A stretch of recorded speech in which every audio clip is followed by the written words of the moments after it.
ഇന്നിപ്പോൾ കോഴിക്കോട് ചേർന്ന സമസ്ത മുശാവറ യോഗത്തിൽ പൊട്ടിത്തെറിയിലേക്ക് വരെ എത്തിച്ചേർന്നു ഈ കാര്യങ്ങൾ. ഉമർ ഫൈസി മുഖവുമായി ബന്ധപ്പെട്ട വിഷയം ചർച്ച ചെയ്യുമ്പോൾ യോഗത്തിൽ നിന്ന് മാറി നിൽക്കണമെന്ന നിർദ്ദേശം ഉമർ ഫൈസി തള്ളി. പ്രസിഡന്റിന്റെ നിർദ്ദേശം അംഗീകരിക്കാത്തത് എന്തെന്ന് ബഹാവുദ്ദീൻ നദ്വി ചോദിച്ചു. നിങ്ങൾ കള്ളന്മാർ പറയുന്നത് പോലെ ചെയ്യാനാകില്ലെന്ന് ഉമർ ഫൈസിയുടെ മറുപടി. എല്ലാവരും കള്ളന്മാർ എന്ന് പറയുമ്പോൾ താനും ഉൾപ്പെടുമെന്ന് പറഞ്ഞുകൊണ്ട് ജിഫ്രി മുത്തുക്കോയ തങ്ങൾ യോഗത്തിൽ നിന്ന് ഇറങ്ങിപ്പോയി. അതാണ് ഇന്ന് യഥാർത്ഥത്തിൽ സംഭവിച്ചത്. വി എസ് രഞ്ജിത്ത് നമുക്കൊപ്പം ചേരുന്നു കൂടുതൽ വിശദാംശങ്ങളുമായി. വി എസ് രഞ്ജിത്ത്, ഇപ്പോൾ സമസ്ത ഇത്തരം തർക്കങ്ങളൊന്നും അവിടെ ഉണ്ടായിട്ടില്ലെന്നും ജിഫ്രി മുത്തുക്കോയ തങ്ങൾ മുശാവറ യോഗത്തിൽ ഇറങ്ങിപ്പോയിട്ടില്ലെന്നും വിശദീകരിക്കുന്നുണ്ടെങ്കിലും അവിടെ തർക്കമുണ്ടായി എന്നുള്ളത് നേരാണ്.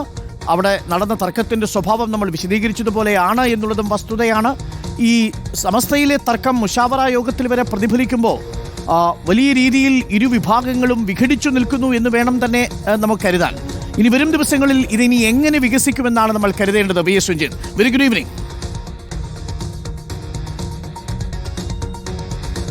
Doctor, very good evening. ഇന്ന് ഒരു 11 മണിയോടുകൂടിയാണ് സമസ്തയുടെ മുശാവറ യോഗം തുടങ്ങിയത്. 1:30 മണിവരെ അത് നീണ്ടുനിന്നു. ഈ 1:30 മണിവരെയുള്ള യോഗത്തിൽ ഏകദേശം 2-2.5 മണിക്കൂർ ചേർന്ന യോഗത്തിൽ വിവാദ വിഷയങ്ങൾ ഒന്നുപോലും ചർച്ച ചെയ്തില്ല. അത് ചർച്ച ചെയ്യാൻ മറ്റൊരു മുശാവറ വിളിച്ചു ചേർക്കും എന്നുള്ളതാണ് ജിഫ്രി മുത്തുക്കോയ തങ്ങൾ യോഗത്തിന് ശേഷം ഇറങ്ങിപ്പോകുമ്പോൾ മാധ്യമങ്ങളോട് പറഞ്ഞത്.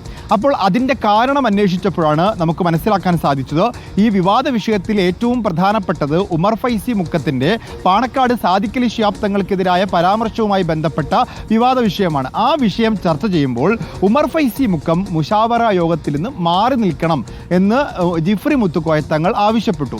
അങ്ങനെ മാറി നിൽക്കാൻ സാധിക്കില്ല എന്നാണ് ഉമർ ഫൈസി മുക്കം നിലപാട് സ്വീകരിച്ചത്.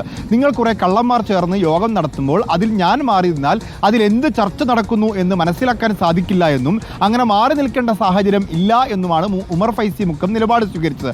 ഈ നിലപാട് സ്വീകരിക്കുന്ന ഘട്ടത്തിൽ അദ്ദേഹം കള്ളന്മാർ എന്നൊരു പ്രയോഗം നടത്തുകയും അത് സാമാന്യവൽക്കരിച്ചുകൊണ്ട് ആ യോഗത്തിലെ മുഴുവൻ അംഗങ്ങളെയും സാമാന്യവൽക്കരിച്ചുകൊണ്ട് നടത്തുകയും ചെയ്തപ്പോൾ ജിഫ്രി മുത്തുക്കോയ തങ്ങൾ ക്ഷുഭിതനാവുകയും ആ യോഗത്തിൽ നിന്ന് എഴുന്നേറ്റ് പോവുകയും ചെയ്തു എന്നുള്ളതാണ് നമുക്ക് ലഭ്യമാവുന്ന വിവരം. ഇപ്പോൾ സമസ്ത ഔദ്യോഗികമായി തന്നെ പത്രക്കുറിപ്പ് ഇറക്കി അത്തരം വാർത്തകളെ മുഴുവൻ നിഷേധിച്ചിട്ടുണ്ട്.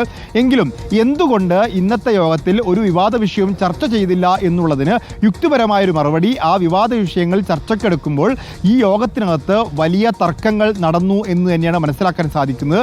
ലീഗ് അനുകൂലികളും ലീഗ് വിരോധികളും തമ്മിലുള്ള തർക്കത്തെ തുടർന്ന് ഒരു വിഷയവും ചർച്ച ചെയ്യാതെയാണ് മുശാവറ യോഗം പിരിഞ്ഞത്.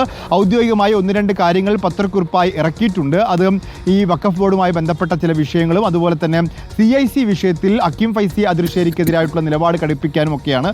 പക്ഷേ ഉമർ ഫൈസി മുക്കത്തിൻ്റെ പാണക്കാട് സാദിഖ് അലി ശിഹാബ് തങ്ങൾക്കെതിരായ പരാമർശത്തിൻ്റെ കാര്യത്തിലോ സുപ്രഭാതം ദിനപത്രത്തിലെ LDFിൻ്റെ പരസ്യവുമായി ബന്ധപ്പെട്ടോ ഈ ലീഗ് വിരോധികൾക്കെതിരെ ലീഗ് അനുകൂലികൾ കോഴിക്കോട് രൂപീകരിച്ച ആദർശ വേദിയുമായി ബന്ധപ്പെട്ടോ അല്ലെങ്കിൽ ഒത്തുതീർപ്പിന് വേണ്ടി മലപ്പുറത്ത് യോഗം വിളിച്ചപ്പോൾ അതിൽ നിന്നൊരു വിഭാഗം മാറി നിന്നതിനെക്കുറിച്ചോ അത്തരത്തിലുള്ള പ്രധാനപ്പെട്ട തർക്ക വിഷയങ്ങളൊന്നും തന്നെ ചർച്ച ചെയ്യാതെയാണ് ഇന്നത്തെ യോഗം പിരിഞ്ഞത് എന്നുള്ളത് വസ്തുതയാണ്. അതിന് ന്യായമായൊരു കാരണം സമയം തികഞ്ഞില്ല എന്നൊരു കാരണമാണ് ജിഫ്രി മുത്തുക്കോയ തങ്ങൾ പറഞ്ഞത്. പുറത്തേക്ക് മറ്റൊരു ന്യായവും അവർക്ക് പറയാനുണ്ടായിരുന്നില്ല. 10 ദിവസത്തിനു ശേഷം മറ്റൊരു യോഗത്തിൽ ഈ വിഷയങ്ങൾ ചർച്ച ചെയ്യും എന്നുള്ളതാണ്. അതായത് ഈ 4 വിഷയങ്ങളും സമസ്തക്കുള്ളിൽ പുകഞ്ഞുകൊണ്ടേയിരിക്കുന്നു. ലീഗ് അനുകൂലികളും ലീഗ് വിരോധികളും തമ്മിലുള്ള തർക്കം മൂർച്ഛിക്കുകയല്ലാതെ ഇന്നത്തെ യോഗം കൊണ്ട് അത് പരിഹരിക്കാനുള്ള ഒരു ശ്രമവും നടന്നിട്ടില്ല.